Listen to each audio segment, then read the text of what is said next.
Keep your eyes on this black SUV. It belongs to 24-year-old Amy Lord, a Massachusetts native now living in Boston. The vehicle approaches a bank, coming to a stop at the ATM.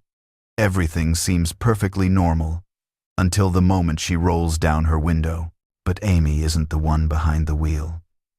The man driving attempts to obscure his face from the surveillance camera, and there's something disturbingly wrong with Amy's face. Her left eye is visibly swollen. The transaction itself is over in just a few seconds before Amy quickly withdraws. She then presents the money to the driver, and the vehicle reverses out of the camera's view. Only a few minutes later, the SUV is spotted again. This time, at the Metro Credit Union. Amy appears even more panicked, looking directly into the CCTV camera, and once again, the pair speeds away within seconds. Between 6 and 7 a.m., Amy systematically drains her accounts, using 5 different ATMs across South Boston. At 8 a.m., her SUV is discovered engulfed in flames in a parking lot. By 11 a.m., her manager officially reports her as a missing person, with only CCTV footage as their guide. Police are in a race against time to locate Amy and apprehend her kidnapper before he can claim another victim. But just as the search gets underway, another woman is found lying in a pool of her own blood. And I said, "Oh my gosh, this is Kaylee. I know something bad has happened." I wanted to speak to her, and he said, "You can't talk to her right now. She's in the emergency room." Kaylee might be the only person who can stop the South Boston slasher and lead authorities to Amy. But first, she has to make it through the night. This person was trying to kill my daughter. I was very afraid that he would come into the hospital and come after her. 3 months prior to the string of attacks, Kaylee had moved to Boston from her small hometown in Maine. Her best friend had offered her a room for the summer, and her mother, Kim, was there to help her get settled. I do remember moving her in the end of May and then saying, "Let's take a ride on the subway. Let's get on the T," trying to teach her, which line goes to your job in Cambridge, how are you going to get back and forth, where the apartment was. So just trying to acclimate to the city. Still, Kim couldn't help but worry, just as any parent would. Boston was a long way from Maine. She couldn't shake the unnerving feeling that something might go terribly wrong. I wasn't overly excited about her being in Boston for the summer, just because it's a big city. A lot of things happen down there. But she always had that spirit, and there wasn't going to be anybody who was going to take advantage of her. 3 months later, Kaylee is juggling an internship, a restaurant job, and her field hockey training. Up to this point, the city has treated her well. But on July 23rd, a devastating chain of events is set into motion, one that will irrevocably change the course of her life. It's 4 a.m., and Kaylee is sound asleep, less than 1 mile from her Gate Street apartment.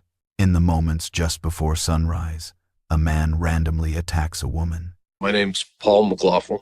I'm a sergeant detective with the Boston Police Department. I was in the courthouse with my squad. We were awaiting a jury verdict on another homicide trial. And I was told about an incident that happened at about 4:24 in the morning where a victim named Alexander Cruz had been attacked by a man. The Alexandria thing. This is everybody's worst nightmare.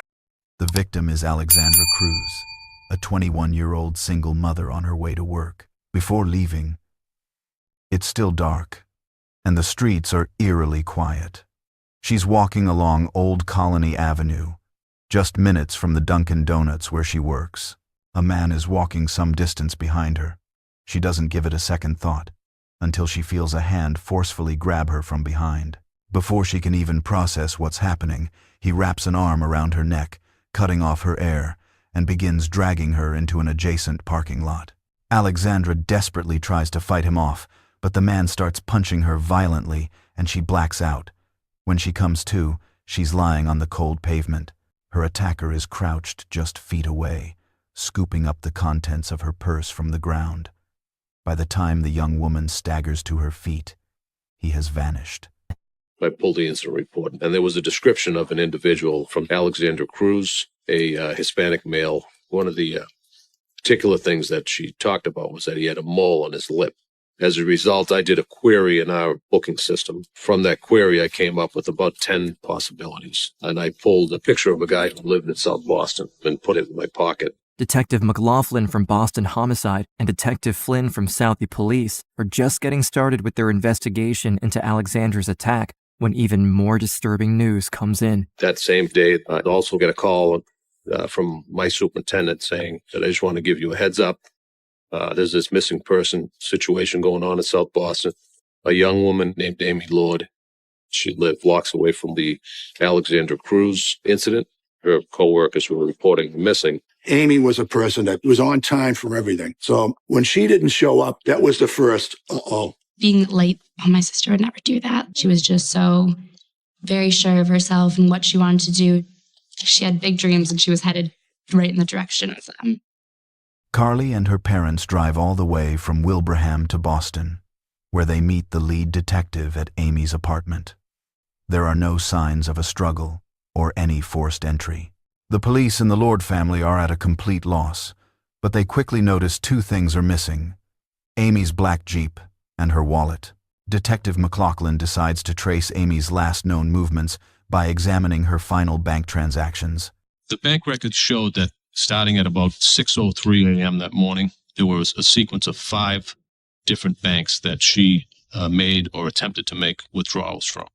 The detective isn't entirely convinced that Alexandra's assault and Amy's disappearance are connected, but with both incidents happening in such close proximity, it's a chilling possibility he can't ignore. While he waits for the various banks to turn over their surveillance footage, McLaughlin attempts to explain the grim situation to the Lord family. Obviously, the missing person is concerning. Finding out about ATM withdrawals at different banks, you start thinking about the worst. Things were looking more and more bleak. Eventually, the tapes containing the footage begin to trickle in. The first is from Bank of America, time-stamped at 6 a.m. It shows Amy Lord using the ATM. There's nothing in the footage that seems out of the ordinary, nothing that can help police pinpoint her location. But before they can complete their review, another tape from Citizens Bank arrives. This footage, captured at 6 a.m., shows a black Jeep stopping in front of the bank. And then something startling happens. Amy gets out of her own car, but from the passenger side. As she walks toward the bank's entryway, her vehicle starts to back up. She is not alone. Someone else is driving her car. More disturbingly, the left side of her face looks bruised and swollen. More footage arrives. McLaughlin pores over each frame with intense focus, turning next to the Sovereign Bank tape from 6 a.m. Still, there's no clear shot of the driver. We were able to get a good look at Amy and her condition, the clothing she was wearing, see the beginnings of redness and puffiness around her face and around her eyes and her nose that indicated to us that she had been assaulted. I think it was very clear there was nothing done by choice here. This was an abduction. These last two tapes are McLaughlin's final hope of identifying who's behind the wheel, and they come through in a big way. Footage from the Metro Credit Union, stamped at 6 a.m., captures Amy's Jeep, pulling into the parking lot and stopping at the ATM. The driver is visible through the glass, but he clocks the camera almost immediately, ducks out of view, and then reappears with his face obscured. In a fleeting moment, he takes off his cap, revealing a closely shaved head. So he never got out of the car. While she's leaning over him, he leans back. We were never able to get that full-on frontal picture that we could say that's him. In addition to the bank footage, Detective Flynn obtains surveillance video from a building directly across the street from Amy's apartment on Dorchester Street. The video shows half of the door of Amy's apartment. We see what we believe to be Amy coming out. But just before this, we have a figure walk in front of that door. And we don't know who it is. We can tell it's a male. He walks by. We believe he turns and looks into the glass doorway. And we believe that he sees Amy coming down the stairs because he takes another step, turns around like he's going to go back the way he came. And the door opens. Amy comes halfway out and then he bum rushes her in. The quality of the video was not good at all. All I could think of was the fear that she must have been feeling at the time. And again, that might have gone to something that was said to her in the hallway, knowing where she lived, knowing where her roommates lived, knowing her car, knowing a lot of things that might have caused her to just realize that, I better cooperate, I better do what he says. And so to me, all I can really think about is fear, and it hit me looking at her in some of these videos. Still does. But before they can dig any deeper, the detectives receive even more crushing news. A vehicle, found torched beyond recognition earlier that morning in South Boston, has just been identified as Amy Lord's missing Jeep. When I was notified that Amy Lord's black Jeep Grand Cherokee was found fully engulfed in flames, it was like, hey, look, we don't know for sure, but this is going in a bad direction. Towards the end of the afternoon, McLaughlin's worst fears are confirmed. The search for Amy is over.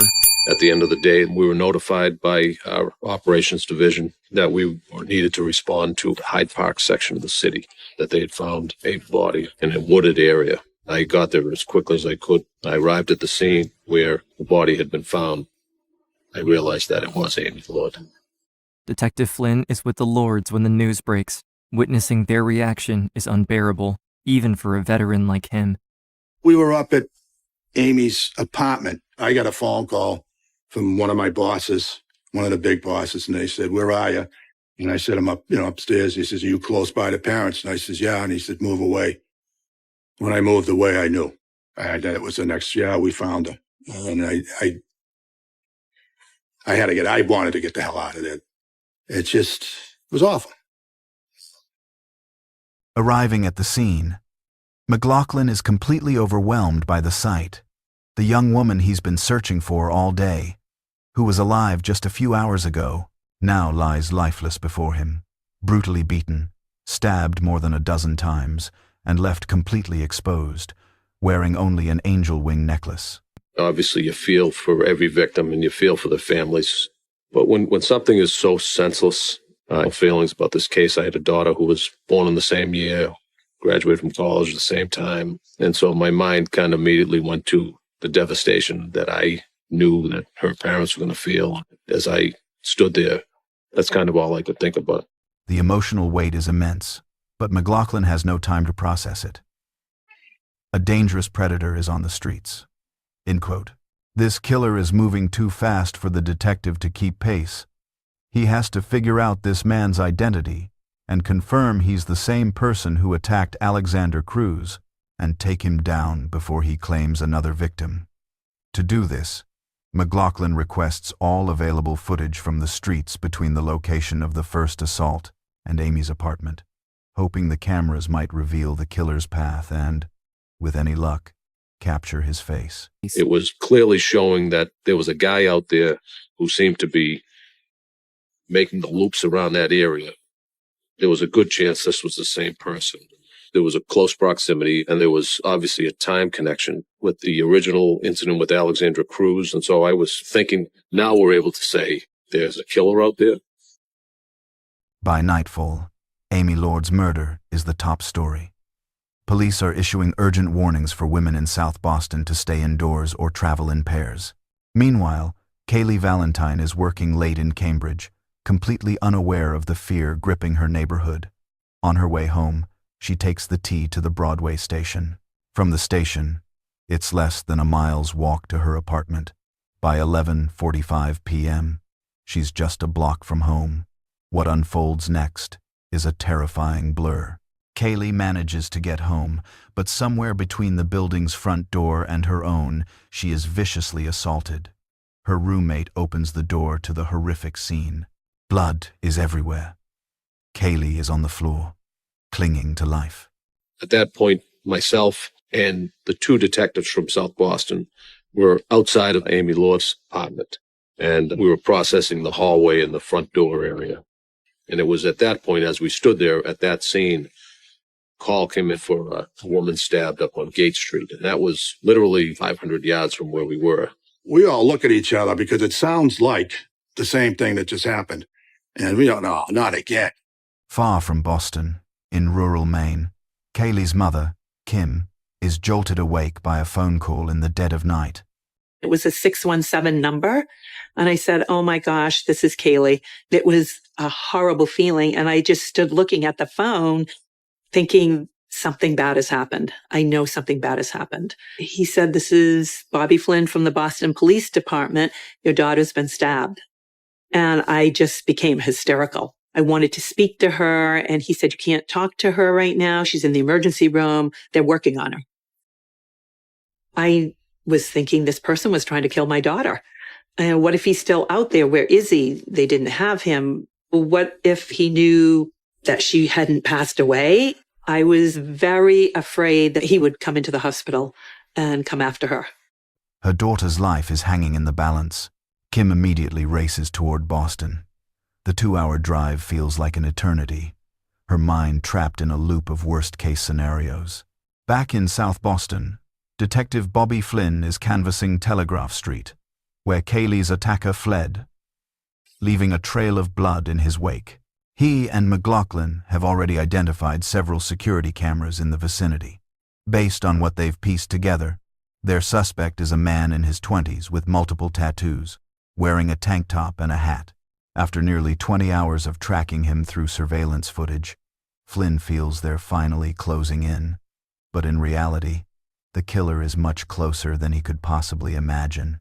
It was like my third or fourth trip up to Telegraph Street, and the dispatcher got me on the air, and he says, they think that guy who's involved in your incident just walked into the same hospital that Kaylee's in. So I said, so now you're telling me the suspect is in the same emergency room with the victim? I yelled down to Stevie, we got to go. And Stevie's looking at me going, Bobby, we got a crime scene. Stevie, we got to go. With lights flashing and sirens blaring, Flynn and his partner race to Tufts Medical Center. Every second is critical. They get there in minutes and hurry directly to Kaylee's room. So now we get over there and we come in the ambulance entrance. I walk in and Kaylee's in an emergency room to the right. And I go in. She reaches out and she grabs me right here. And I'm telling you, if I didn't know it was Kaylee Valentine, I would have said it was Haystack Calhoun that grabbed me because she had a death grip on me. And she says, he's here. They just told me he walked in. Is he here? And now she's panicking. An EMT who had heard Kaylee's description of her attacker earlier that night spots a man matching that description walking down the hall.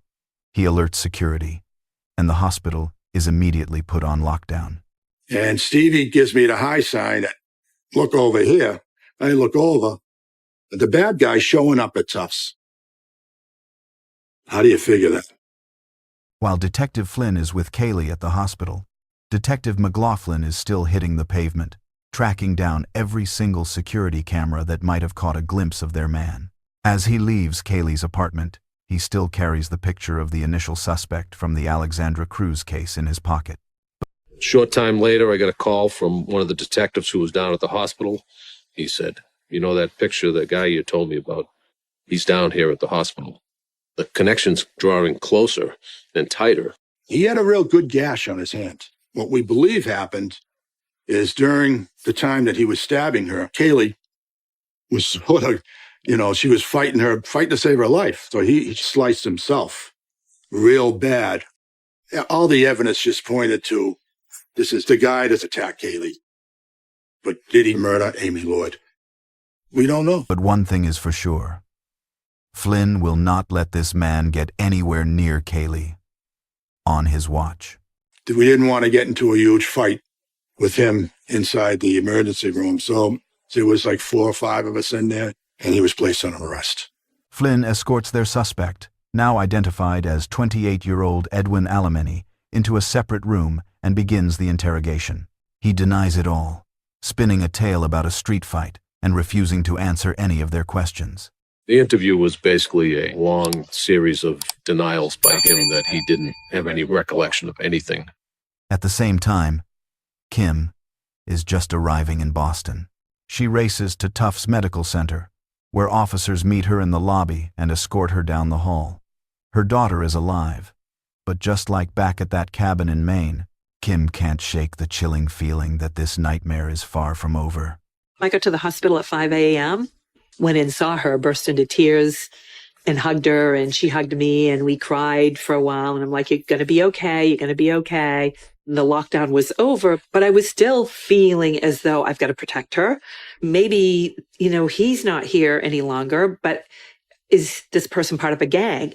Is there somebody else who might be here? I had 5 stab wounds on my left arm, 2 on my torso, 1 under my left breast, which is a 1/2 inch from my heart, and 1 on my left rib cage that collapsed my left lung, and then 2 on my face. I looked at the doctor and I said, I just want to know, am I going to live? It was such a hard time in my life, but I'm so happy because my family's there. And it just brought so much happiness into my life when they were there. And I just felt, It's just a very difficult time. And you don't understand why someone or how somebody could do this to your child. While Flynn remains at Tufts to protect Kaylee, McLaughlin starts reviewing the surveillance footage from the day before. On one of the tapes, Edwin shows up right after Amy's murder, buying gasoline just minutes before police would discover her Jeep completely swallowed by fire. At the gas station, he casually crosses paths with an acquaintance. McLaughlin later tracks this person down, and they confirm without hesitation that it was, in fact, Edwin Alamany. Subsequent footage shows Alamany spending Amy's money all over the city. He buys a new phone, signing the paperwork under the alias Slim Shady. And cameras also catch him, purchasing lottery tickets, beer, cigarettes, and even treating his friends to dinner at a Chinese restaurant. Yet just about the time that her body is being recovered, he and one of the other guys are out in front of the Chinese restaurant smoking a cigarette. What was striking about that is that this is what we're finding over here, and the horrifying nature of it. And this guy's out acting the fool out in front of this Chinese restaurant, smoking butts and not a care in the world. The footage from after Kaylee's attack paints an equally chilling scene. Edwin makes a stop at a gas station, where he brags about being in a fistfight, the supposed reason his hands are covered in blood. He laughs, putting on a show for the cashier and anyone nearby. He then grabs a cab to the hospital. Now that McLaughlin has assembled a complete timeline of Edwin's day from the surveillance footage, it's now up to the forensics team to tell the rest of the story. DNA specialists were able to identify spots on his sneakers that were matched to Amy Lord. That allowed us to say this was the guy who was involved in this entire thing. Back at the hospital, Flynn is grappling with how to deliver the news to Kaylee about Amy's fate. Kaylee hadn't just stopped a random assailant, she had survived an encounter with a serial predator and killer. We make the decision not to tell Kaylee about the Amy Lord incident. So we tried to hide that for 3 or 4 days. Bobby Flynn came in to the hospital room, and I remember him saying, do you think she's ready? And I'm caught off guard, and I'm like, ready for what? And he told me that Edwin had murdered Amy Lord. Let's just say the dam broke big, Of course, why wouldn't it? I just lost it. Here I am, proud of myself, and what? I shouldn't be feeling any pride. This girl just got murdered by him. I immediately flipped into this place of not feeling worthy and feeling guilty of surviving. And who am I to even feel anything right now? Because she can't feel anything. She's gone. For the next 2 years, Kaylee struggles to process what happened. Her recovery is agonizingly slow, and having to relive the trauma during the court proceedings nearly breaks her spirit. But thanks to the ironclad case built by McLaughlin and Flynn, the jury returns a verdict with surprising speed. At his sentencing, Kaylee finally gets her chance to speak directly to the man who attacked her. I just started, speaking from my heart. I didn't even read the impact statement that I made. It was starting my senior year, the summer that I got stabbed. I couldn't walk. I had to learn how to walk again.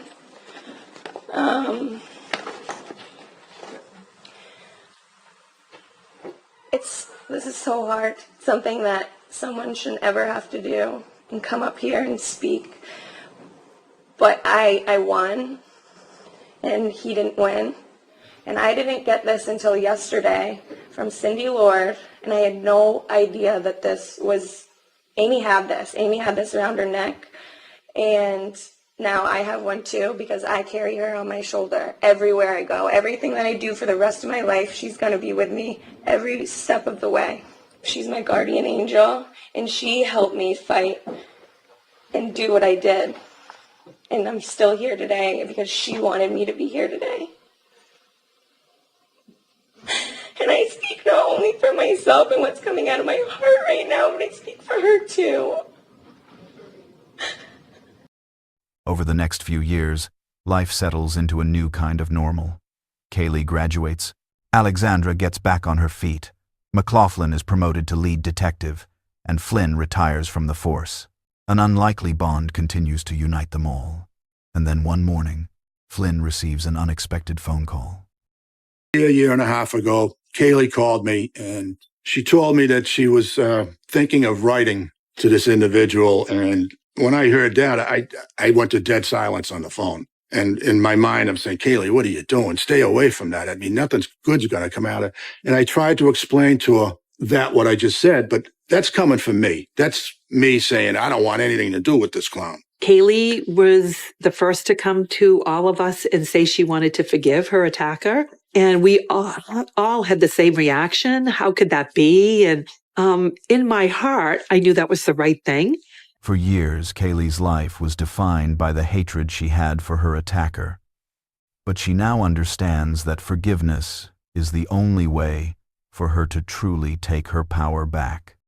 This was a letter I wrote to my attacker, Edwin Alamany, while he was in prison. I believe you get what you deserve for doing what you did. I will go through life being reminded of it every single day. But knowing that I have forgiven you, Edwin, is what will allow me to move on with peace and fulfillment, knowing I've healed all that is in my control. Knowing that I've forgiven the man that once caused me so much pain also caused me to be thankful every second of every day. I pride myself in standing for what's right, and hate isn't right.